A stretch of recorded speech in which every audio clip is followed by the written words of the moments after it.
O relacionamento entre as pessoas, ele dita boa parte, né, da negociação e principalmente do que a gente quer ver como resultado final. Eu acredito muito que as profissões, elas vão se voltar para isso, né, daqui para frente. Muito mais sobre o cuidado entre as pessoas e o que elas conseguem construir juntas do que necessariamente sobre ferramentas. E é isso que a gente vai falar aqui hoje, né, é o papel do relacionamento dentro de uma oportunidade comercial, uma relação entre comercial e cliente.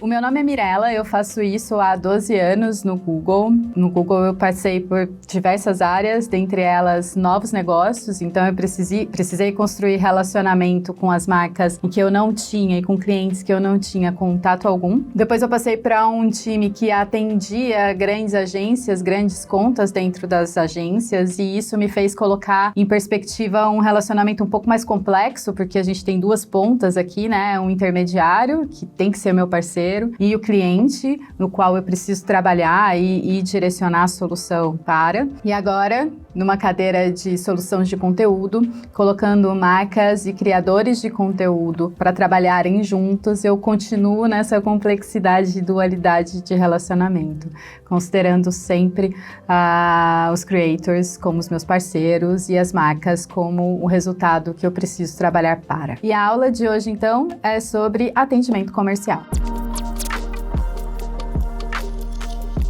Durante esses anos de experiência, eu percebi que alguns pontos foram fundamentais para a construção desse relacionamento e de uma ponte saudável entre o que a marca, o que o meu cliente necessita e o que, do meu lado, eu consigo entregar. Primeiro ponto é criar algumas conexões. Então, entender o que você e esse principal decisor, né, quem senta ali do outro lado da mesa, que vai ser o seu principal ponto de contato, tem em comum. O LinkedIn foi uma ferramenta que me ajudou muito. Através dela, eu consegui entender quais eram os amigos em comum, onde que a gente já tinha trabalhado, que tipo de experiência profissional a gente tinha em comum para poder trocar. E isso, obviamente, seria o começo de uma conversa, uma quebrada de gelo. Um outro ponto que eu acho que é muito relevante é, além das experiências profissionais, qual paixão te conecta com esse cliente, né? Eu tenho uma história muito interessante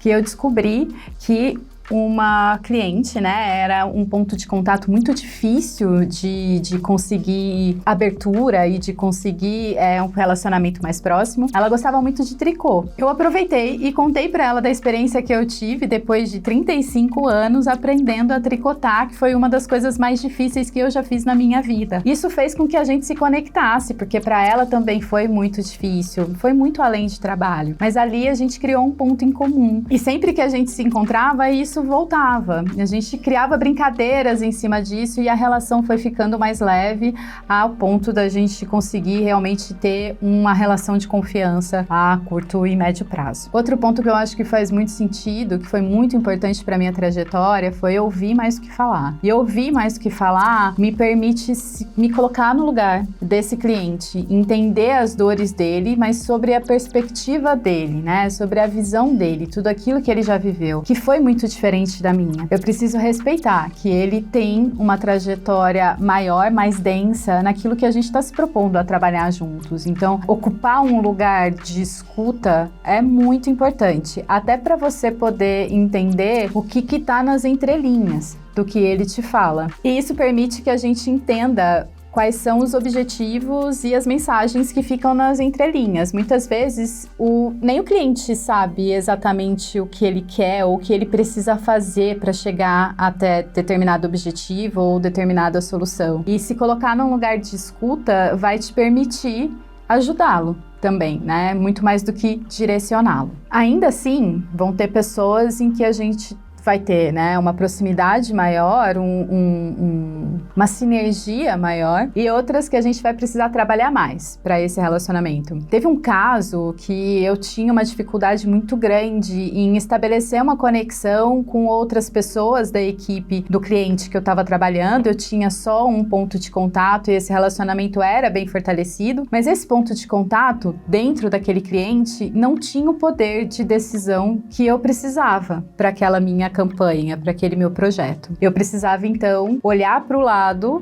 entender quais eram os outros stakeholders importantes. Stakeholder é um líder, é uma pessoa que tem o poder de decisão na sua mão. E a maneira que eu encontrei de entender para onde que eu precisava ir mais rapidamente na conquista desse relacionamento foi criar um mapa. Eu entendi dentro da hierarquia daquela empresa quais eram então esses stakeholders que eu precisava me relacionar, que eu precisava ter um relacionamento próximo, uma conexão, e como eu ia fazer isso. Para cada pessoa existe um jeito, né? Paixões são diferentes, experiências profissionais são diferentes, e eu precisava ali trabalhar para cada um deles. Esse mapa me trouxe clareza para onde eu precisava correr com mais rapidez e velocidade e onde eu tinha que dedicar mais tempo para uma construção de um relacionamento mais sólido, que seria, por exemplo, com uma liderança já no alto escalão de uma empresa, que a gente chama de C-Level. No fim, a relação com os clientes, ela é sempre sobre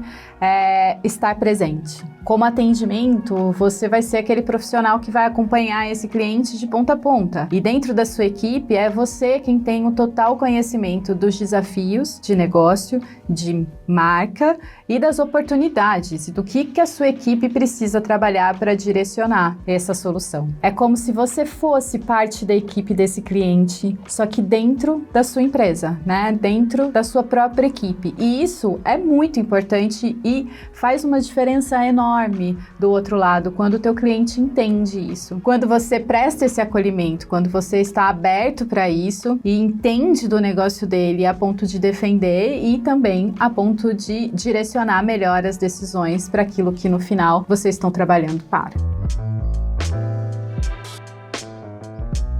E você achou que era só isso, né? Não. Como eu disse anteriormente, é tudo sobre relacionamento. E o relacionamento se constrói, sim, com o cliente, mas é muito importante o relacionamento interno, porque no final você é parte da equipe do seu cliente dentro da sua própria empresa, dentro da sua própria equipe. Isso te pede a dedicação de um tempo para o relacionamento interno, e principalmente com as áreas que você sabe que vão ser chaves para desenvolver determinada solução ou determinado projeto para o seu cliente. Por exemplo, dentro do Google, a gente tem o Google Maps. Se eu estou trabalhando com um projeto que fala sobre floresta amazônica, por exemplo, é muito interessante que eu traga qualquer recurso desse time que já trabalha com mapas e que tem a floresta amazônica inteira mapeada para dentro do que eu quero oferecer para esse cliente. Eu só vou conseguir isso através do relacionamento. E ele se dá do mesmo jeito que a gente estabelece com o cliente. A grande diferença aqui é que dentro da tua equipe ou dentro da tua empresa, todo mundo joga junto,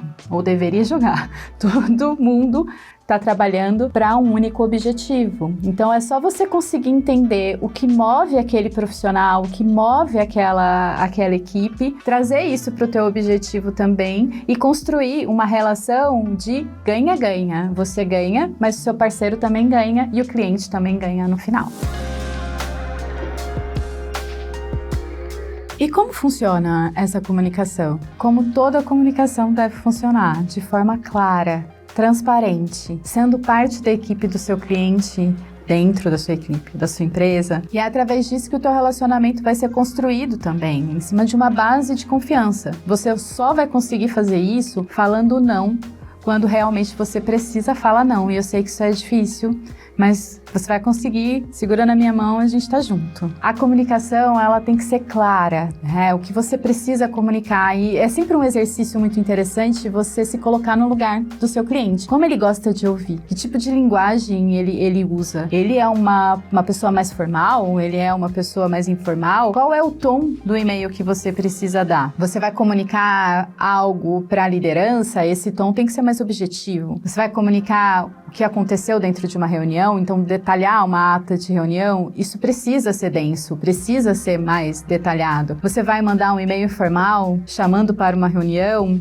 tudo bem você usar uma linguagem mais coloquial. O interessante e o importante aqui é você entender qual é a mensagem que você quer passar e como ela vai ser recebida por trás daquele e-mail ou daquele WhatsApp ou do meio de comunicação que você estiver usando. É sempre sobre como ela vai ser recebida e não sobre como você está passando. Ainda dentro de transparência, existe uma parte extremamente importante desse relacionamento que são as expectativas. Expectativas têm poder de destruir ou de alavancar um relacionamento. Por isso é sempre importante você ter um objetivo de expectativas alinhadas com o seu cliente. Pergunte sempre para ele se o que você entendeu é de fato aquilo que ele gostaria de ter passado para você. Se você realmente está com o entendimento correto, que você também tem a mesma ideia de execução ou de um produto final que ele tem. Por exemplo, vamos supor que você está num projeto, vai construir, produzir uma live, uma super live para um cliente. E nessa live você tem 3 elementos: o jogo em si e a experiência que isso traz para a audiência e 2 grandes influenciadores. Pode ser que a tua expectativa seja streamar o jogo e os jogadores aparecem em segundo plano, mas para o seu cliente que não conhece os detalhes desse jogo e principalmente como a audiência consome esse tipo de produto, a expectativa pode ser os 2 influenciadores tomando a tela toda e o jogo numa caixinha pequena. Por isso é muito importante você perguntar como que você imagina essa ação. O que para você é importante aqui? Eu entendi o correto? Eu entendi isso tá certo? Perguntar demais nunca ofende, muito pelo contrário, só ajuda. E é até uma oportunidade para você poder orientar o seu cliente para aquilo que faz mais sentido. Nesse caso, faria mais sentido, de fato, o jogo ocupar a maior parte da tela, porque a gente está buscando uma experiência interessante dentro desse território. Isso também é uma oportunidade de você mostrar o quanto você entende e o quanto você está trabalhando para que essa ação gere o máximo de retorno positivo para a marca. É importante você ouvir e ser ouvido. É um momento que você também consegue colocar toda a sua experiência e o seu conhecimento em cima daquilo para o seu cliente e ajudar de alguma maneira mais consultiva. E agora vamos falar de feedback. Feedback é um retorno construtivo que a gente dá para uma pessoa, mas é importante a gente saber quando essa pessoa está aberta para receber esse feedback. A gente não vive numa cultura que estimula isso. Se estimulasse, eu tenho certeza que a relação entre pais e filhos seria completamente diferente. A gente teria tido a abertura de falar para a mãe, para o pai que determinados comportamentos não eram legais e para os nossos amiguinhos na escola também. Mas a gente só aprende, na verdade, o que é um feedback quando a gente entra no mercado de trabalho. E durante toda essa minha experiência, o que eu percebi é nem todo mundo está aberto para um feedback, não a qualquer momento. Então, existem momentos específicos para isso acontecer. Esse momento pode ser criado por você ou esse momento pode surgir naturalmente. Por exemplo, momento criado por você. Marca uma reunião depois de uma entrega de um projeto para falar sobre o que deu certo e o que não deu certo. Nessa reunião, você vai conseguir passar o seu feedback de forma construtiva. Por exemplo, eu acredito que a live poderia ter tido o jogo em primeira tela e os 2 influenciadores numa tela menor. Assim, a audiência conseguiria ter visto as missões ou a própria marca dentro do jogo, com uma experiência completamente diferente. Dessa mesma maneira, nesse mesmo momento que você cria esse espaço para o feedback, é importante que você também esteja preparada para receber. E, de novo, receber esse feedback é sempre sobre ouvir. É a opinião da outra pessoa, é o que ela entende ser interessante para você aprender e olhar para tornar esse projeto melhor, para tornar a relação entre vocês melhor. E quando eu olho para um relacionamento, então, o feedback ele é a base de tudo. Porque se alguma coisa der errada nesse relacionamento, um e-mail que veio num tom que não te agradou, uma decisão decisão que foi tomada sem o seu consentimento, por exemplo. Tudo isso são pontos que precisam de ajustes, porque não dá para construir uma relação que vai se estabelecer sempre assim. Esses momentos de ajuste são os momentos de feedback, momento em que a gente passa de forma construtiva um retorno de uma ação, visando sempre a melhoria. O feedback, ele tem que ter um tom de aprendizado. É você aprendendo e ensinando alguma coisa. E é um ganha-ganha, é uma via de mão dupla. Ele precisa ser estruturado, até para você não perder a sua linha de raciocínio, porque não é uma situação confortável, não é parte da nossa cultura. Então, escrever, anotar em pontos o que você acha que faz sentido falar, reler isso. Eu gosto muito de fazer o seguinte, eu escrevo o meu feedback um dia, durmo com a cabeça fresca, no outro dia eu leio novamente e entendo o que precisa ficar e o que precisa sair. Se é uma sessão de feedback para uma pessoa muito importante e que não é tão aberta a isso, e eu sei que pode ser uma relação meio estranha, eu sempre busco a opinião de uma outra pessoa. Eu puxo um amigo, passo o contexto para ele, mostro os meus pontos de feedback, a maneira como eu vou falar e peço para ele me passar o feedback dele com relação a isso. E com isso eu tenho a oportunidade, claro, de melhorar antes de seguir para a sessão oficial. E agora vamos falar de follow-up. O follow-up, ele é um acompanhamento. Ele é uma cadência de um projeto que já teve a sua etapa inicial. Ele começa com uma documentação. Documentamos o que foi acordado, o que a gente se comprometeu a entregar, o que o cliente se comprometeu a entregar. A gente estrutura um cronograma para conseguir acompanhar todas essas ações. Mas a mágica do follow-up vem depois, porque é nesse acompanhamento, é nesse questionamento. E aí, tá tudo bem com o projeto? Como andam as definições? Vocês precisam de alguma ajuda? Que você vai conseguir entender se no meio do caminho alguma coisa mudou, se você precisa considerar outros decisores que antes você não tinha mapeado, se você precisa trazer mais recursos para dentro daquele projeto ou daquele momento para garantir um ok final, uma aprovação final. Existem vários tipos de fazer esse follow-up, seja por e-mail, uma conversa informal. Eu gosto muito de explorar todos os meios possíveis, até porque tem muitos casos em que a decisão ela vai conseguir ser tomada meses depois dessa etapa inicial. E se você não tiver um follow-up muito bem estruturado, isso vai se perder.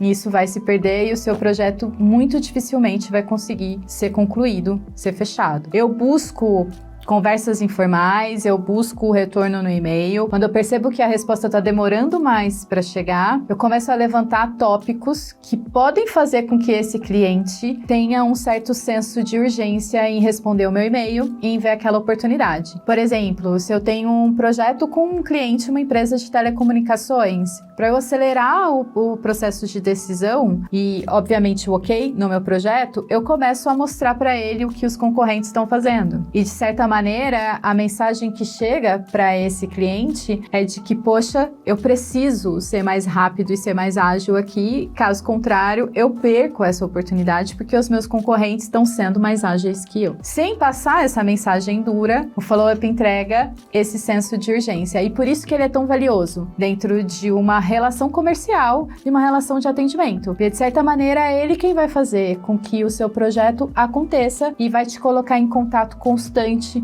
com o seu cliente.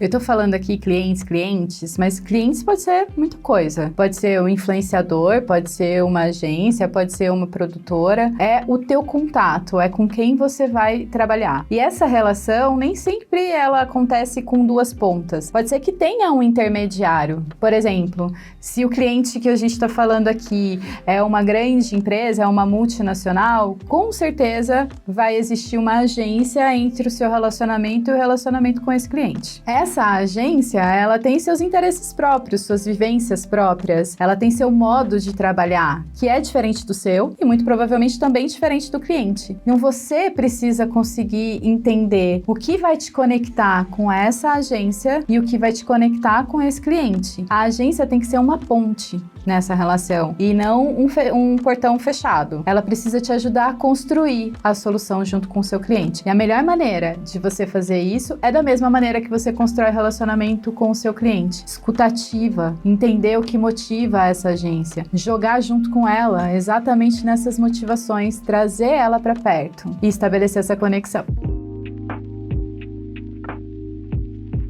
Quero trabalhar com atendimento. E agora, como atendimento é basicamente um relacionamento, as oportunidades acontecem praticamente toda hora, a qualquer momento. Por isso é muito importante a gente ficar aberta. Mas não é aberto para a oportunidade que pode surgir por um e-mail, numa vaga no LinkedIn. Isso sim, isso é preciso acompanhar, claro. Mas aberto para os relacionamentos que você pode construir e que vão ser pontes, que vão ser ferramentas para você entrar em algum lugar que você queira ou construir uma carreira ou desenvolver alguma oportunidade. Como você pode criar esses relacionamentos? Poucos e bons relacionamentos que vão te construir essas oportunidades. Você pode pensar em cursos, que tipo de curso é interessante para mim, que eu vou me conectar com outras pessoas. Eventos, onde os principais profissionais de atendimento estão? Quais eventos eles frequentam? Será que eu consigo me conectar com algum se eu participar de um determinado evento? O próprio LinkedIn. O LinkedIn pode ser uma ponte de comunicação. Você entrar em contato com uma pessoa que você admira muito, pedir um tempo para uma conversa com ela, mandar um e-mail, explicar sobre a sua situação e pedir ajuda, pedir para ela indicação. Me indica outra pessoa com quem eu devo conversar, eu gostaria muito de desenvolver determinado conhecimento, determinada experiência em alguma área. A gente começa a trabalhar sem ter tido experiência, a verdade é essa. E as relações elas vão se construindo ao longo disso, seja dentro do trabalho ou fora do trabalho, de acordo com as nossas escolhas. E essas escolhas são pautadas no que a gente quer construir. Um exemplo disso é a minha própria trajetória profissional. Eu sou cientista social, me formei em antropologia e política, especializada nessa área, sem conhecimento nenhum em publicidade. No meio do caminho, eu percebi que a carreira acadêmica não era uma coisa que eu me identificava, eu não me enxergava ali, apesar de gostar muito do meu curso. E eu fui buscar outras oportunidades principalmente para poder me sustentar e sair de uma cidadezinha de 5.000 habitantes e tentar ganhar um pouco mais do mundo. Foi aí que eu fui para Campinas e vendia cursos de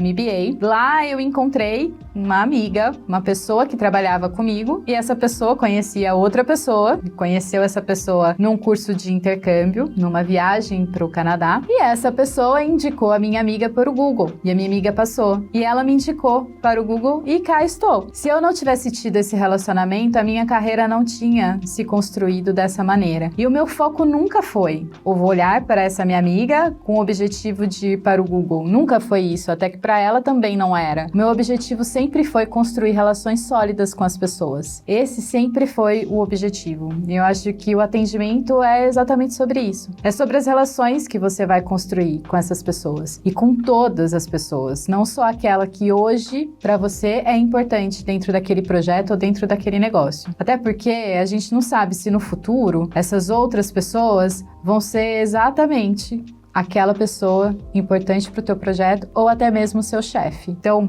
é a base e a premissa de tudo. Um relacionamento bom com todos, uma comunicação clara, aberta e uma conexão genuína.